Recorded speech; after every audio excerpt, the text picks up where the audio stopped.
Irmãos, hoje é um dia muito especial para nós. Nós comemoramos aqui 5 anos da nossa congregação.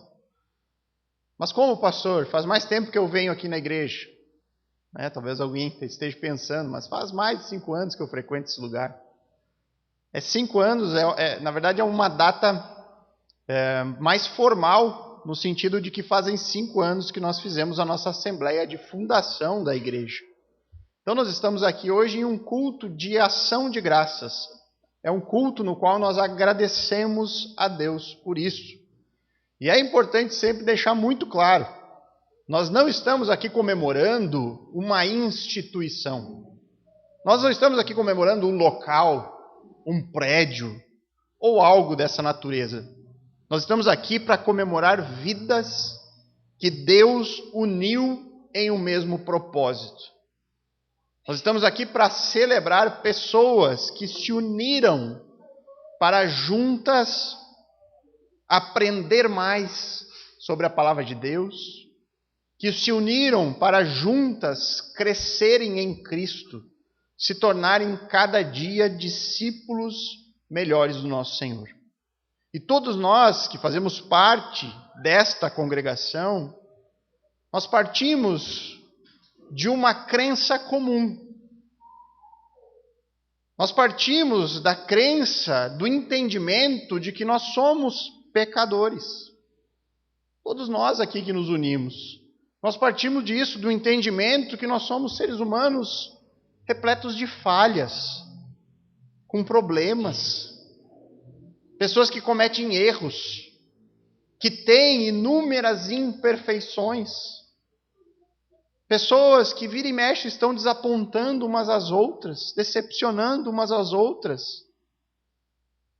Nós sabemos disso. Ninguém é perfeito. Todos nós somos pecadores. Nós não atingimos o alvo do padrão santo de Deus. Mas nós também cremos de que há esperança para nós pecadores. Há esperança para pessoas falhas como nós. A esperança de correção e de redenção a todos os nossos erros. Sim, nós cremos que Deus, Ele enviou o seu Filho a este mundo para morrer na cruz, para morrer em nosso lugar. Nós cremos nessa mensagem. Nós cremos no Evangelho. Nós cremos e confiamos nos méritos de outro e não de nós mesmos. Nós cremos em Jesus e depositamos a nossa confiança nele e somente nele. Porque nós cremos no que a Bíblia diz, que somos salvos somente pela fé. Nós cremos também, irmãos, na necessidade que nós temos uns dos outros. Nós cremos no valor e na importância da igreja local. A nossa presença aqui demonstra de forma prática essa realidade. Nós cremos o quanto nós precisamos uns dos outros. E eu não sei se você em algum momento já parou para pensar profundamente nisso. Não sei se você em algum momento já meditou em uma realidade que transcende espaço, tempo, no sentido de que Deus, no seu controle soberano de todas as coisas, no seu controle soberano sobre a história, Ele fez cada um de nós nascer e crescer neste local em comum. Neste tempo da história específico. Em uma história de milhares de anos, em uma realidade geográfica imensa deste planeta, Deus nos fez nascer aqui, neste momento da história. E Deus nos uniu. Deus entrelaçou as nossas vidas. Diante de tantas possibilidades, o Senhor cruzou os nossos caminhos. E Ele fez isso de uma maneira completamente intencional. Porque o nosso Deus é um Deus intencional, um Deus de planejamento, um Deus que controla tudo nos mínimos detalhes. e sabendo, irmãos, que toda a vontade de Deus para o seu povo é boa, perfeita e agradável, as nossas vidas entrelaçadas fazem parte desta vontade boa, perfeita, agradável, maravilhosa do Senhor sendo colocada em prática. Então, nessa ocasião tão especial, irmãos, eu precisava expor aqui um texto que fale sobre isso. Em especial, eu queria trazer algo que falasse sobre o valor da congregação. De como a igreja ela deve ser vista por nós como algo extremamente precioso. E eu creio que o texto de Hebreus, capítulo 10, verso 24 e 25, faz isso muito bem. Então, eu convido você a acompanhar comigo a leitura de apenas esses 2 versículos do texto de Hebreus, capítulo 10, verso 24 e 25. Ele diz assim: cuidemos também de nos animar uns aos outros, no amor e na prática de boas obras. Não deixemos-nos de nos congregar, como é costume de alguns.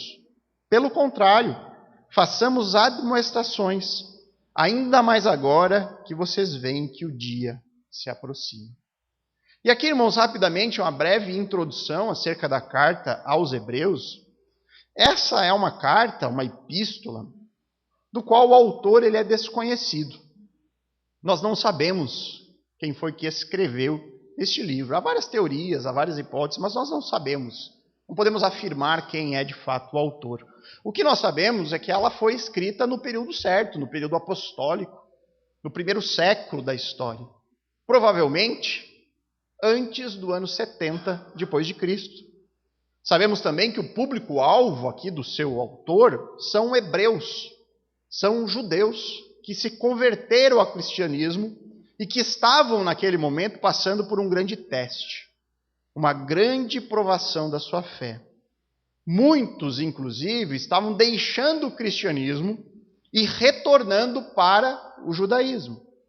E aí, diante dessa realidade, o autor aqui, ele relembra a estas pessoas da salvação que ocorre somente pela fé em Cristo.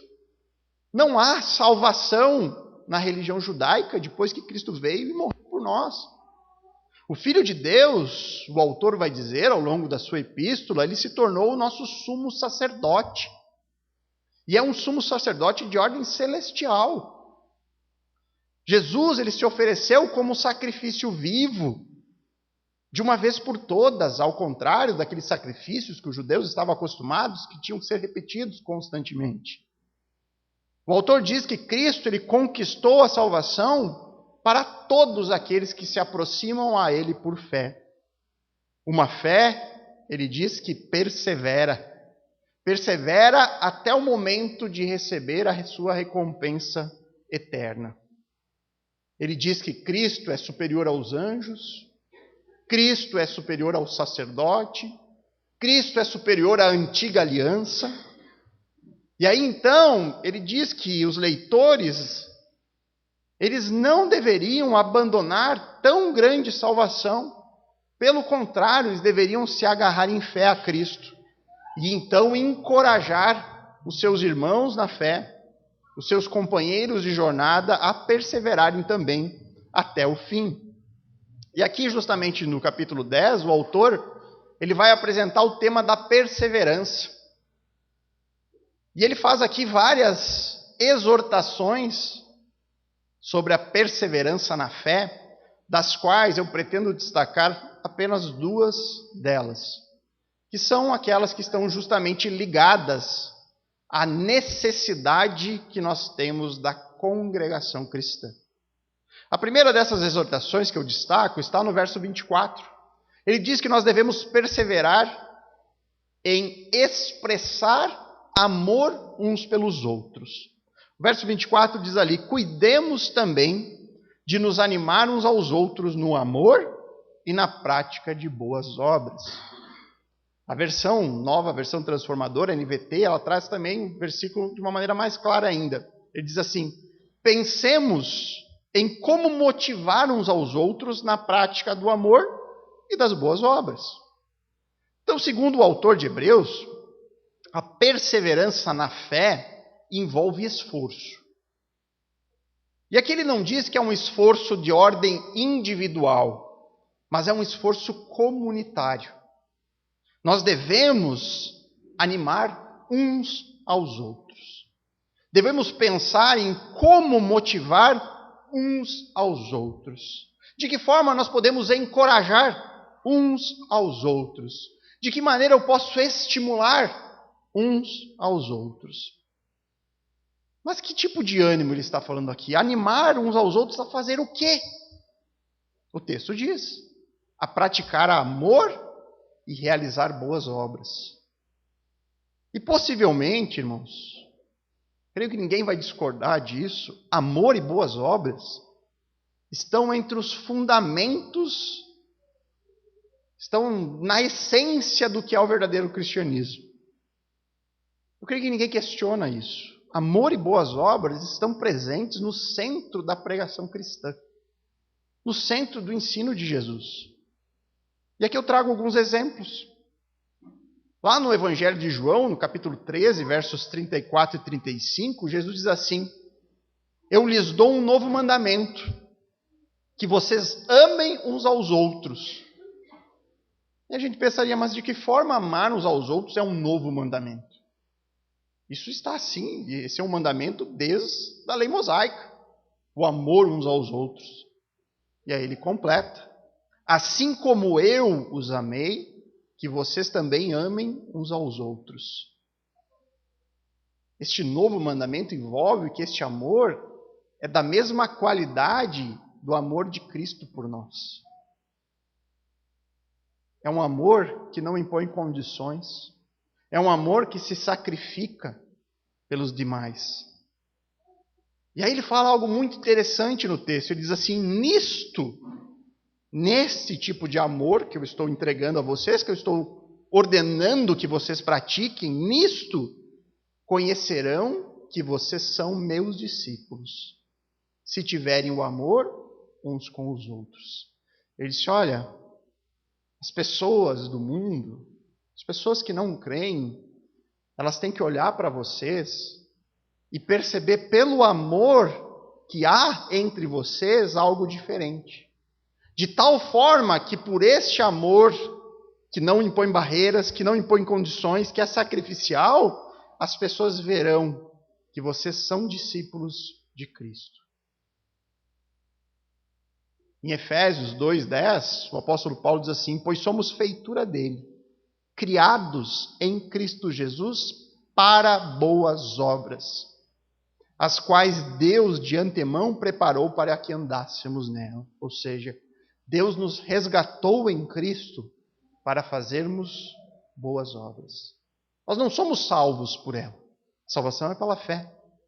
Mas as obras são uma evidência da salvação. Ainda Paulo, mas agora em Tito 2,14, ele diz assim: ele deu a si mesmo por nós, a fim de nos remir de toda iniquidade e purificar para si mesmo um povo exclusivamente seu, dedicado à prática de boas obras. E aqui eu poderia passar a noite citando versículos bíblicos que falam do amor e das boas obras. Cristianismo, sem a presença dessas coisas, simplesmente não pode ser autenticado. Qualquer lugar que se diga congregação cristã, mas não há amor entre os irmãos, não há prática constante de boas obras, você não tem como autenticar aquele lugar como verdadeiramente sendo uma igreja cristã. Se eu digo que sou cristão, eu estou carregando o nome de Cristo. Eu estou afirmando que eu sou um discípulo de Cristo.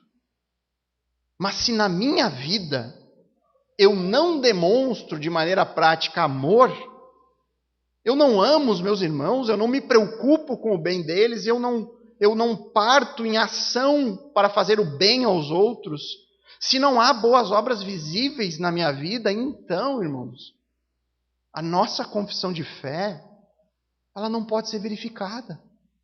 Ela se torna uma confissão de fé apenas de boca. É só falar. E falar é fácil. Então a exortação que o autor de Hebreus coloca nesse verso 24, ele mostra que a manutenção desses elementos indispensáveis, o amor e as boas obras, depende de esforço da congregação. Nós precisamos animar uns aos outros nisso. Encorajar uns aos outros nisso. É essencial que estejamos em comunhão e aí dentro dessa comunhão a gente possa ter esse estímulo, ter esse encorajamento, ter esse ânimo. E aí então nos capacitarmos para fazer tudo isso de forma consistente e prática. Inclusive, o termo no original, lá no grego, que está traduzido aqui na NAA por animar, ele indica um amor que não surge de maneira automática. Não é aquele amor sentimental. O autor aqui está induzindo um amor do qual é necessário você trabalhar por ele. Você tem que provocar o amor. Significa que nós devemos, como congregação, estar sempre em alerta para as necessidades uns dos outros. E aí então, estando em alerta, poder agir em fazer o bem ao outro. É um amor que se baseia na ação. E aqui, irmãos, eu peço que você considere por um momento essa situação. Pense nisso com cuidado. Como será que nós poderíamos ardentemente estimular uns aos outros no amor e nas boas obras? Como que nós poderíamos fazer isso? Tente pensar, colocar a sua mente para trabalhar, a fim de encontrar, mas que maneira eu posso fazer para provocar o amor uns aos outros, para com que nesta congregação as expressões de amor fluam, sejam abundantes, sejam obras agradáveis das quais as pessoas que chegam até nós possam perceber de imediato algo diferente aqui. Esse amor que eles possuem uns pelos outros, eu não vejo aí fora tão facilmente. Tem algo aqui de diferente. Em que lugar será que nós poderemos encontrar orientação acerca desse assunto? De que forma a gente poderia encontrar respostas práticas a isso? Na Bíblia. A Bíblia tem as respostas. E aí eu peço, irmãos, que você adiante um pouquinho na sua Bíblia. 1 Pedro, depois de Hebreu você tem Tiago e 1 Pedro. Nessa primeira carta do apóstolo Pedro, nós temos várias orientações acerca do amor entre os irmãos. O amor entre cristãos. E aí nós vamos ver alguns versículos aqui que nos orientam acerca disso. Como deve ser o padrão do amor entre nós. 1 Pedro capítulo 1, verso 22.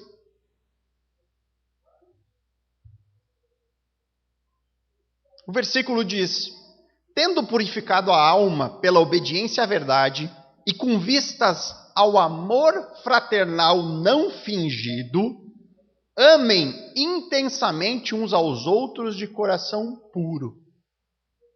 O que nós podemos retirar de prático desse versículo?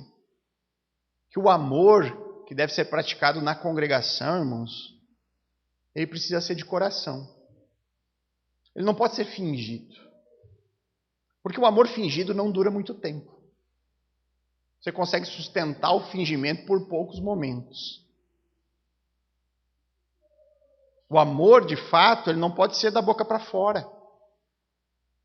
Tem que ser intenso. Tem que ser intencional. É uma genuína preocupação que nós devemos ter uns pelos outros. Agora pule para o capítulo 3, verso 8 e 9.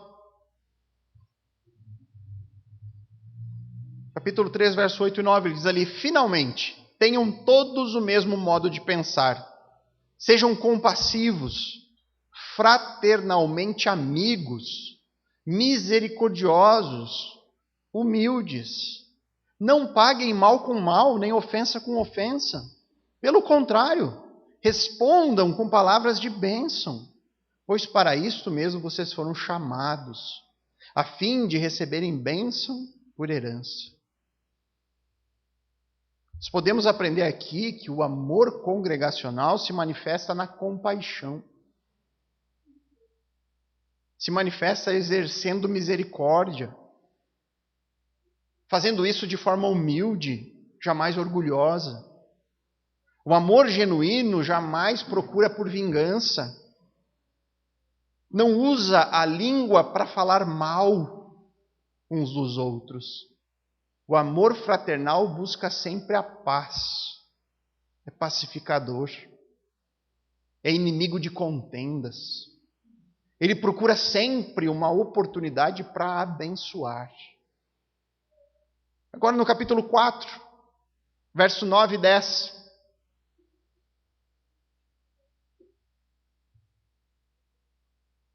Sejam mutuamente hospitaleiros, sem murmuração. Sirvam uns aos outros, cada um conforme o dom que recebeu, como encarregados de administrar bem a multiforme graça de Deus. O cristão, ele é chamado a servir, não a ser servido.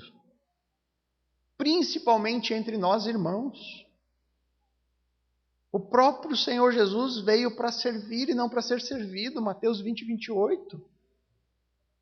Nós devemos imitar essa mesma atitude daquele que nós seguimos. Ser hospitaleiros, receber bem os nossos irmãos, sem reclamações. Servir cada um diante daquilo que Deus lhe deu de capacidades. Fazer isso porque nós entendemos que esses dons que Deus nos dá é dele. E ele nos dá para que a gente faça justamente isso, abençoe os demais. E aí no capítulo 5, para finalizar, no verso 14. Saúdem uns aos outros com um beijo fraterno. E esse é daqueles versículos que possivelmente passa batido nas nossas leituras regulares. Dificilmente a gente vai meditar nesse versículo. Saúde uns aos outros com um beijo fraterno. O famoso ósculo santo de antigamente. Irmãos, a maneira como nós nos cumprimentamos. Esse versículo aqui é um estímulo ao amor congregacional. A maneira como nós nos tratamos. Nós devemos tratar uns aos outros com abraços, com um sorriso. Por quê? Porque esses pequenos gestos refletem esse amor singular que está presente entre aqueles que são da família de Deus. Então, quando a gente se encontra na igreja, é o que a gente espera. Saudações amorosas. Abraços acolhedores, cumprimentos amigáveis, sorriso, alegria por estar junto com a congregação. Então aqui o autor de Hebreus, voltando para lá, irmãos, pode voltar ao texto, ele nos exorta a perseverarmos nas nossas expressões de amor uns pelos outros. Nós devemos nos unir e nos esforçar para animar uns aos outros a praticar esta que é uma marca distintiva. É uma marca da verdadeira fé cristã. O amor uns pelos outros e a prática de boas obras. Mas tem uma forma que eu diria ainda mais importante, pela qual nós demonstramos este amor uns pelos outros. E aqui entra o segundo ponto dessa exposição. Nós precisamos reconhecer o valor da congregação. Verso 25. Não deixemos de nos congregar, como é costume de alguns. Pelo contrário, ainda mais agora que vocês veem que o dia se aproxima. Como nós poderíamos cumprir o que foi dito no verso 24 sem comunhão coletiva? Como nós poderíamos animar uns aos outros sem a prática do congregar? Como nós vamos ajudar, demonstrar amor, praticar boas obras se nós não estivermos juntos, em contato uns com os outros? E digo mais, irmãos, o texto aqui não sugere uma reunião informal. Ele não está falando aqui de um encontro esporádico. O autor, ele usa aqui no original uma palavra que se refere a uma assembleia formal. A ideia que ele tem em mente aqui é o culto de adoração congregacional. Provavelmente o que estava acontecendo é que algum desses hebreus cristãos passaram a negligenciar os encontros públicos de adoração. E isso estava acarretando limitações nesta oportunidade que a congregação dá de estimular uns aos outros, de demonstrar amor e boas obras. O autor aqui olha para essa realidade de pessoas que estão se afastando da congregação como uma falha grave. E não poderia ser diferente. O Novo Testamento, como um todo, ele não oferece qualquer apoio a cristãos isolados. A comunhão estreita, íntima, regular, não é só uma ideia agradável. Biblicamente falando, é uma absoluta necessidade. A congregação tem como objetivo a edificação, o encorajamento. O autor reforça, olha, não deixem de congregar como alguns têm feito, pelo contrário, ele diz. Vocês devem intensificar isso, porque vocês veem que o dia se aproxima. E se você reparar na sua Bíblia, você verá aí que a palavra dia está em letra maiúscula. Isso porque este termo aqui é uma referência ao iminente retorno de Cristo. Nós falamos um pouco disso no domingo, né? A igreja cristã, desde o período apostólico, vive diante de uma realidade que Jesus pode voltar a qualquer momento. Desde o período apostólico. E é por isso que o autor diz que os cristãos deveriam viver como se esse novo tempo, esse tempo de refrigério, estivesse tão próximo, que está logo ali. E aí então, em virtude disso, da realidade que nós podemos hoje mesmo estar com o Senhor, nós deveríamos nos preparar para isso. E uma das formas de estarmos preparados para esse dia é jamais abandonar os encontros da congregação. E é por tudo isso que eu posso afirmar aqui com convicção, irmãos, cristianismo desigrejado é completamente antibíblico. Alguém que pode dizer, eu sou cristão, mas não tenho igreja. Talvez tenha algum motivo para isso. Não há uma igreja saudável na sua cidade, é um lugar que sofre perseguição e que igrejas não são permitidas, mas dentro de uma situação normal, não há motivo para um cristão dizer que não frequenta ou que não congrega. O povo de Deus, pelo contrário, ele é chamado a viver em comunidade. Ele é chamado para isso, a viver em congregação de uma maneira intencional. Jamais viver isoladamente. Essa é a clara vontade de Deus para nós. Faz parte dos planos eternos e soberanos de Deus. Ele sabe, o Senhor sabe que nós precisamos de comunhão. A sua palavra está repleta de passagens que ressaltam o papel central que a igreja local deve desempenhar nas nossas vidas. Nós precisamos dos meios de graça, nós precisamos da palavra, nós precisamos da oração, nós precisamos de supervisão espiritual, nós precisamos de constante encorajamento, nós precisamos muitas vezes prestar contas uns aos outros, nós precisamos dos nossos irmãos. E uma vez que a gente entende isso, o compromisso com a igreja se torna algo inegociável. E aqui, mais uma vez, não é o compromisso com um CNPJ, uma instituição, é o compromisso com os demais. É isso que o autor de Hebreus está exortando. Não deixem de estar presente na congregação. E como diz um autor reformado, ele diz assim, uma das primeiras indicações da falta de amor de um cristão para com Deus e para com o próximo é ausentar-se dos serviços de adoração.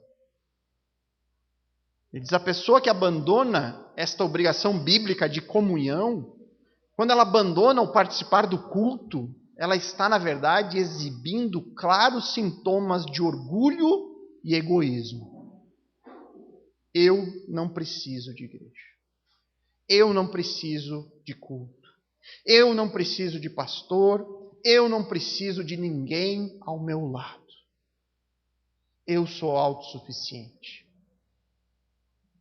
Estar no culto é cumprir o que o Senhor nos ordenou: congregar.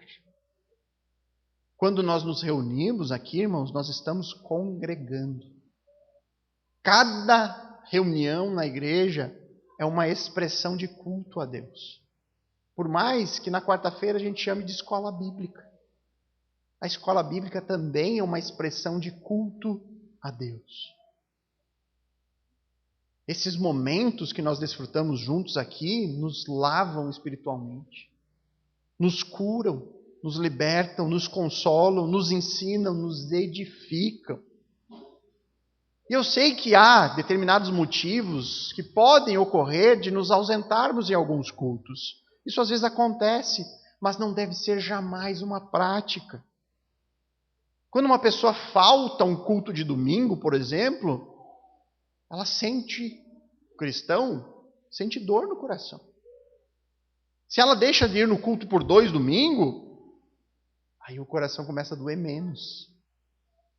Se ela se ausenta por 3 domingos, parece que o coração já começa a se acostumar.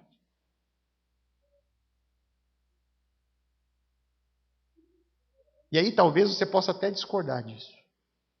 Dizer: eu não percebo isso acontecer quando eu falto alguns cultos no mês. Mas me deixa ser bem claro com você sobre algo que é inegável. Não se reunir presencialmente com a igreja vai lhe trazer danos espirituais. Quando ocorre uma situação uma situação que lhe impede de estar presente, você tem que ficar frustrado com isso. Você tem que lamentar o imprevisto. Se você não ficar frustrado, tem algo errado. O Senhor ordenou: não deixemos de congregar. E deixar de congregar afeta o nosso estado espiritual. Mesmo que tenhamos motivos legítimos para isso. Talvez você esteja doente. Talvez a gente esteja enfrentando uma pandemia. Nós ficamos, irmãos, alguns meses sem poder congregar. E isso trouxe danos espirituais a todos nós. Foram dias extremamente difíceis. Jesus, ele projetou o cristianismo e o progresso do nosso discipulado estando centrados na congregação. E é por isso que a matemática aqui é muito simples. Se estarmos juntos congregando é bom para nós espiritualmente, o contrário também é verdadeiro. Se nós não congregamos, nós somos prejudicados espiritualmente. O mandamento bíblico para nos reunirmos não é penoso, irmãos. É para o nosso bem, para a nossa fé. É para o exercício do amor. É para expressarmos a nossa alegria da nossa salvação. E a menos que você esteja sendo providencialmente impedido, que algo realmente aconteça e você não possa estar presente, faça da frequência à igreja a mais alta prioridade da sua agenda. Não negocie a congregação. Não negocie estar presente com os irmãos no culto. Ainda mais sabendo que a volta do Senhor está cada dia mais próxima. A minha presença constante na congregação é o melhor e o mais seguro indicativo de que eu reconheço o valor que isso possui na minha vida. É o melhor indicativo de que eu entendi que Deus trabalha em mim por meio da vida dos meus irmãos. que a congregação é de fato o melhor lugar para mim estar. Lugar onde eu posso servir e me alimentar. Eu posso dar e eu posso receber. Qual é o valor que a congregação tem para você? Mais uma vez, irmãos, hoje é um dia especial para nós. É um dia que nós estamos dando graças a Deus. Reforço, não por causa da placa da igreja, por causa do nome, por causa do CNPJ, porque fomos reconhecidos formalmente como uma igreja. Isso até faz parte, né? O dia, que na verdade foi ontem, né? 1º de agosto, ele é só simbólico. É um dia para marcar esse momento de celebração. Era o dia da Assembleia da Fundação da Igreja, 1º de agosto de 2018. Mas o que nós comemoramos aqui, em gratidão a Deus, é que mais um ano nós estamos congregando juntos. Nós estamos aqui celebrando o fato de que o Senhor nos uniu em um só corpo. O Senhor nos deu o Santo Espírito. E o Senhor tem nos conduzido em um caminho de ensino, de serviço e de amor fraternal. Nós estamos celebrando aqui o fato de sermos uma verdadeira família. Compartilhamos de um mesmo Pai. E é por isso que todos nós somos irmãos em Cristo. E eu não sei, irmãos, se vocês já pararam para pensar em quão raro é o que nós temos desfrutado aqui, em tão pouco tempo de existência. Você já parou para pensar quão raro é isso que nós estamos vivendo? Você tem ideia de quantas pessoas hoje mesmo oraram ou estão orando para encontrar uma congregação cristã saudável, bíblica? Você tem noção disso, irmãos? De quantos cristãos oram e clamam a Deus para que o Senhor leve eles até um lugar saudável, onde ele possa ouvir uma exposição bíblica, onde ele possa ter irmãos para caminhar junto. Deus tem nos dado esse presente, irmãos. E nós devemos ser imensamente gratos a Ele por isso. É por isso que esse culto é um culto de ação de graças. Nós estamos reconhecendo aqui diante de Deus, nesse dia, que essa igreja não existe por causa dos nossos méritos. Senão nós fazemos um culto a nós mesmos, né? Não, nós estamos agradecendo a Deus porque nós reconhecemos, Senhor, isso que nós temos vivido aqui tão maravilhoso. É graça. É graça. Porque não há nada de bom em nós. Nós não fazemos nada para merecer isso. Muito pelo contrário. Mas o Senhor tem derramado sobre nós tantas bênçãos. Tantas bênçãos. Pai, obrigado por tudo isso. Obrigado por tudo que o Senhor já fez. Eu agradeço a Deus por tudo que nós já vivemos até aqui, por Ele ter se revelado a nós. Eu agradeço a Deus por tudo aquilo que Ele ainda vai fazer. Eu agradeço a Deus a vida de cada um de vocês, irmãos. Eu louvo a Deus diariamente por cada vida que o Senhor colocou no meu caminho. Por cada irmão precioso que o Senhor me deu. Porque eu reconheço o valor disso. Eu reconheço o valor de ter um cristão verdadeiro do meu lado e eu sou grato porque eu tenho vários. Tenho vários irmãos. Preciosos que estão sempre próximos, sempre preocupados, sempre dispostos. Eu louvo a Deus por este lugar que nós temos. E eu peço que o Senhor continue a enviar. Porque eu creio que é Deus quem acrescenta. E Deus tem acrescentado.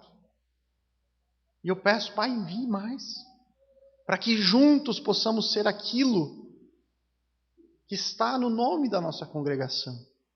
E possamos ser luz para este mundo.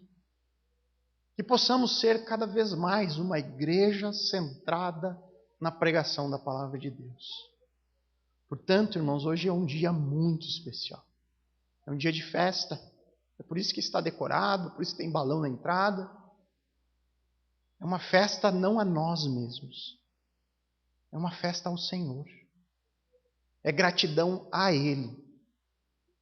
Que sejamos sempre dependentes da sua graça e da sua misericórdia. Que o Senhor nos ajude a perseverar, como o autor de Hebreus exorta aqueles irmãos em Cristo. E que possamos ir até o fim da nossa jornada aqui na terra. Não se importando com os resultados, mas crendo que o resultado vai ser de Deus. Tudo é Ele quem determina. Mas o nosso desejo é que cada um de nós aqui passe, mas a igreja permaneça influenciando e sendo luz. Esse é o nosso desejo de oração. Vamos orar? Pai bondoso, obrigado, Pai. Graças te damos nesse dia tão especial para a nossa igreja. Obrigado, Senhor, por ter nos unido, por ter cruzado os nossos caminhos. Cada irmão, Senhor, cada pessoa aqui presente, Deus, nós cremos que o Senhor enviou. Cremos que o Senhor tem nos dado do teu Santo Espírito e da palavra. Tem nos guiado, Senhor. Diante de uma realidade de tantas e tantos irmãos em Cristo que não possuem esse privilégio, sejamos gratos a Deus por poder desfrutar disso. Por poder termos tempos de paz, do qual hoje nós podemos aqui, com as portas abertas, celebrarmos juntos tão grande salvação.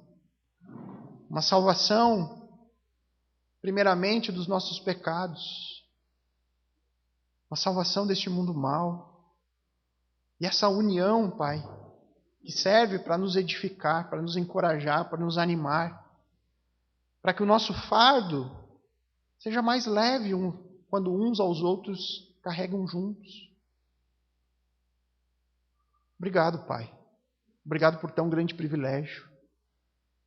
Que possamos comemorar muitos e muitos anos ainda, Deus.